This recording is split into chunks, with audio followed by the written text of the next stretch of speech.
paléanthropologue et préhistorien. J'étudie surtout les restes fossiles d'homininés, mais je fais aussi beaucoup de terrain, de travaux de terrain, des fouilles, pour trouver certains de ces fossiles. Le travail du paléanthropologue ne consiste pas que en l'étude des fossiles en laboratoire, mais il faut aussi trouver des fossiles à étudier pour alimenter les recherches. Alors ce petit travail pratique, ce petit exercice qu'on propose ici, c'est une version simplifiée d'une étude telle qu'un paléanthropologue pourrait le faire. On a sélectionné évidemment un très petit nombre d'observations et de caractères, et on a sélectionné par exemple quelques mesures à faire sur les crânes, dans le but d'estimer une capacité crânienne. Donc le volume crânien, c'est quelque chose d'important, on sait que ça change beaucoup au cours de l'évolution humaine, c'est un des caractères phares, même si c'est pas le plus important, mais c'est un caractère phare. Et puis dans un deuxième temps, une observation et des comparaisons plutôt visuelles, directement sur les spécimens, sur les moulages, ou alors sur des modèles 3D, sur des photographies, de quelques caractères morphologiques qui vont nous permettre de coder ces caractères morphologiques pour un certain nombre d'espèces, par exemple dans l'objectif de reconstruire un arbre évolutif, un arbre phylogénétique hypothétique pour ces différentes espèces d'homininés qu'on a sélectionnées au départ. Pour illustrer les manips dans cet exercice, on a sélectionné seulement 3 espèces assez différentes. Donc on a un Homo sapiens, Cro-Magnon, donc qui date d'environ 26 à 28 000 ans. On a un Australopithèque, donc celui-ci c'est Australopithecus africanus, un Australopithèque d'Afrique du Sud qui date de 2,5 millions d'années environ. Et on a choisi un grand singe non humain, alors soit chimpanzé, soit dans notre cas aujourd'hui, c'est un gorille en fait, parce qu'il est bien conservé, c'est un vrai crâne et il est en bon état de conservation, donc gorille ou chimpanzé, c'est à peu près équivalent pour les observations qu'on va faire aujourd'hui. Pour les mesures, traditionnellement, on utilise le pied à coulisses, un pied à coulisses tout simple. Par contre, la plupart des mesures qu'on fait sur un crâne, la forme du crâne fait qu'on n'a pas accès à ces mesures, par exemple la longueur maximale, avec le pied à coulisses, on ne peut pas y accéder. Donc, plutôt que d'utiliser le pied à coulisses, ce qu'on utilise, c'est cet instrument alors, qui s'appelle un céphalomètre, qui a été conçu exprès pour mesurer des crânes, et qui va nous permettre, contrairement au pied à coulisses, de pouvoir bien accéder à ces dimensions tout autour de la boîte crânienne. On n'a pas le problème qu'on avait avec le pied à coulisses, où on vient buter, là, donc on utilise ce céphalomètre. Mais on utilise aussi beaucoup les nouvelles méthodologies, les nouvelles techniques, par exemple les méthodes d'imagerie, qui nous permettent par exemple de travailler sur des modèles 3D par imagerie surfacique, en fait, où on va obtenir un modèle vraiment de la surface de notre objet, ou alors de l'imagerie à rayon X, qui nous permet aussi d'obtenir des volumes en 3 dimensions, mais les rayons X traversent la matière, donc nous permettent également de travailler sur la constitution interne des os, par exemple, de nos fossiles.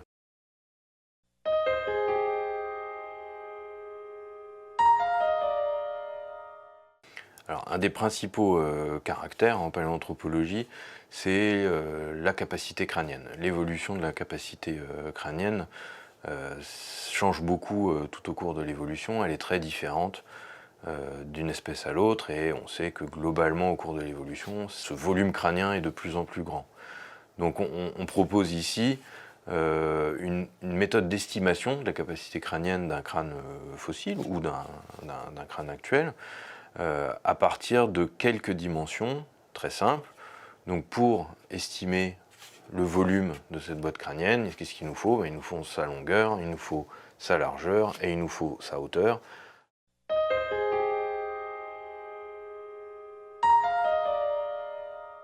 Alors, la longueur du crâne, ce qu'on appelle ici la longueur maximale du crâne, elle se mesure entre la glabelle et l'opistocranium. En fait, ça correspond à des points repères assez précis. La glabelle, c'est le point le plus antérieur de l'os frontal. Donc ici, au-dessus des deux orbites, le point le plus saillant, évidemment dans le plan sagittal médian du crâne. Donc ça, c'est la glabelle. Et l'opistocranion, sa définition, c'est que c'est le point le plus éloigné de la glabelle, toujours dans le plan sagittal médian. Donc finalement, l'opistocranion, où est-ce qu'il est? Il est quelque part par ici, hein, toujours bien dans le plan sagittal médian, quelque part par ici. Et ça, pour savoir où il se trouve exactement, il faut mesurer et on va obtenir notre longueur crânienne maximale. Donc on prend notre céphalomètre, la glabelle ici, on le bloque avec l'index, et puis on va rester bien dans le plan sagittal médian et on va promener le céphalomètre et regarder là où se situe la longueur maximale. Dans ce cas-là, c'est ici. Et la longueur maximale est de 201 mm pour ce spécimen-là.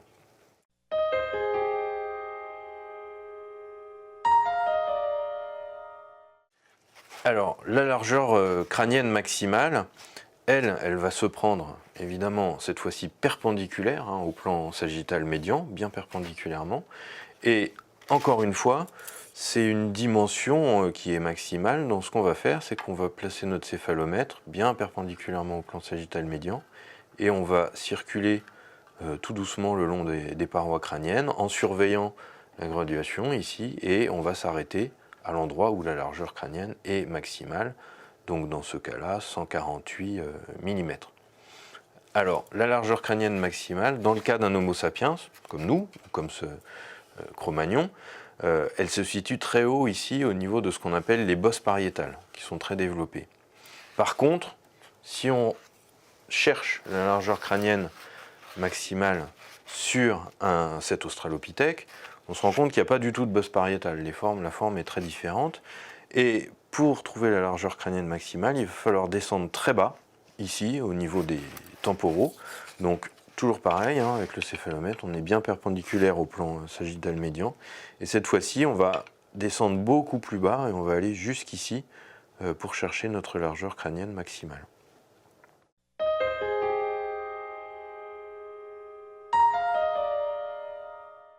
Alors, il nous faut la hauteur de notre boîte crânienne pour calculer son volume. Alors, cette hauteur, elle se mesure entre le basion et le bregma. Alors, le basion, c'est très facile. Vous avez ici le foramen magnum, le trou occipital, par là où le crâne repose sur la colonne vertébrale.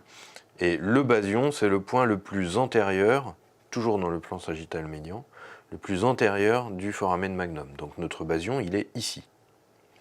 Le bregma, lui, il correspond à une intersection de sutures. C'est un point de repère biologique. C'est-à-dire qu'il correspond à l'intersection des sutures qui mettent en contact l'os frontal, ici, à l'avant, et les deux os pariétaux, ici, à l'arrière. L'os pariétal droit, l'os pariétal gauche. Et le bregma, c'est le point d'intersection de ces sutures. Donc le bregma, il est ici. Et cette fois-ci, la mesure ne se fait plus par tâtonnement, mais elle se fait vraiment du bregma qu'on repère et qu'on fixe bien, jusqu'au basion, et on lit directement la mesure. Dans ce cas-là, on a une distance de 129 mm.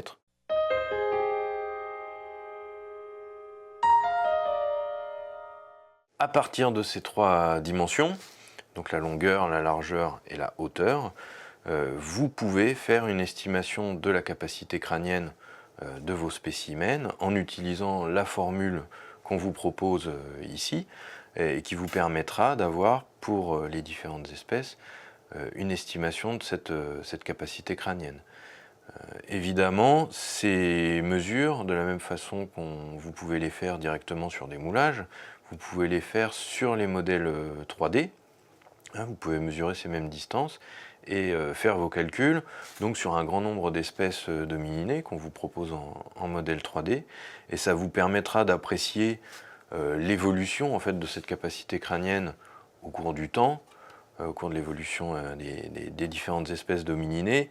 Alors, dans la grande tendance, c'est évidemment une augmentation très forte de cette capacité crânienne. C'est évident, si on compare ici notre Australopithecus qui vivait il y a 2,5 millions d'années et notre homme de Cro-Magnon qui vivait il y a 25 000 ans, évidemment, il y a une augmentation très forte de la capacité crânienne. Mais si vous calculez vos capacités crâniennes pour toutes les espèces et que vous regardez dans le détail, vous verrez que cette augmentation, elle n'est pas linéaire, graduelle. Des fois, il y a des petites inversions de tendance. On sait par exemple que l'homme de Néandertal avait une capacité crânienne en moyenne plus élevée que la nôtre aujourd'hui.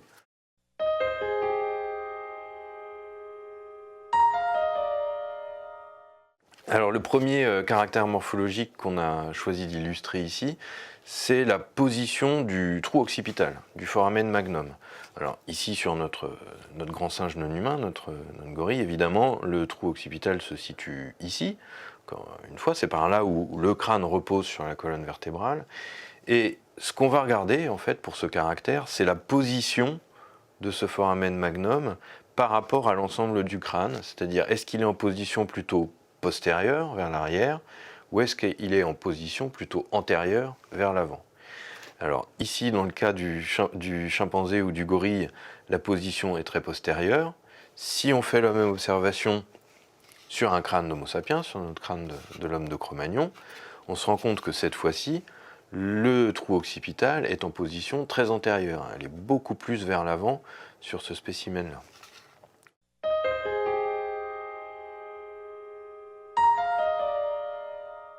Autre observation qu'on peut faire pour compléter, c'est l'orientation en fait du trou occipital par rapport à l'ensemble du crâne. L'orientation de l'ensemble du crâne, elle se définit par rapport à une horizontale qui, par convention, pour un crâne, est définie par le plan de Francfort. Le plan de Francfort, c'est quoi? C'est le plan virtuel en fait qui passe par le trou de l'oreille, ici le méa auditif à droite, évidemment la même chose, le méa auditif à gauche, et le point le plus bas de l'orbite.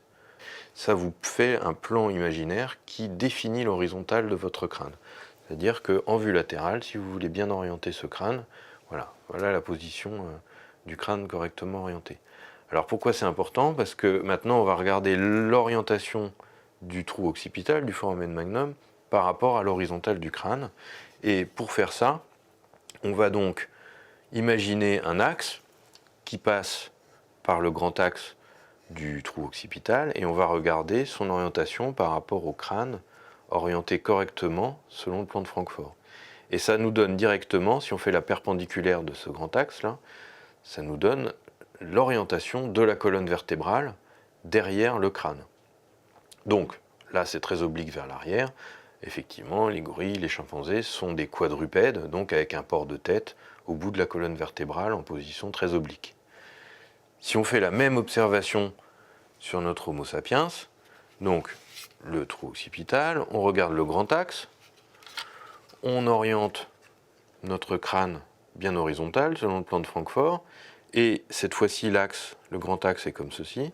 Si on fait la perpendiculaire, on se rend compte que l'orientation de la colonne vertébrale est complètement différente, c'est-à-dire qu'elle est légèrement oblique vers l'avant, puisque chez Homo sapiens, chez nous, on a la courbure cervicale qui est très accentuée, qui est très marquée.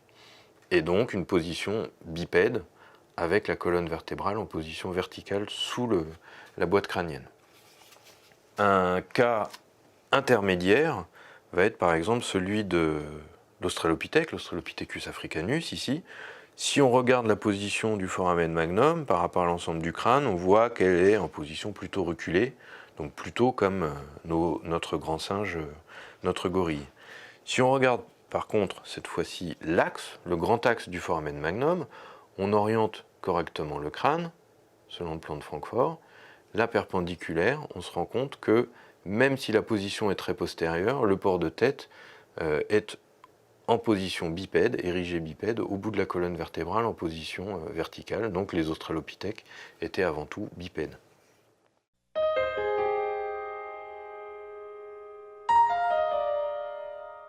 Le prognatisme, en fait, c'est la face supérieure, la projection de cette face. Est-ce qu'elle est très projetée vers l'avant ou est-ce qu'elle est peu projetée vers l'avant?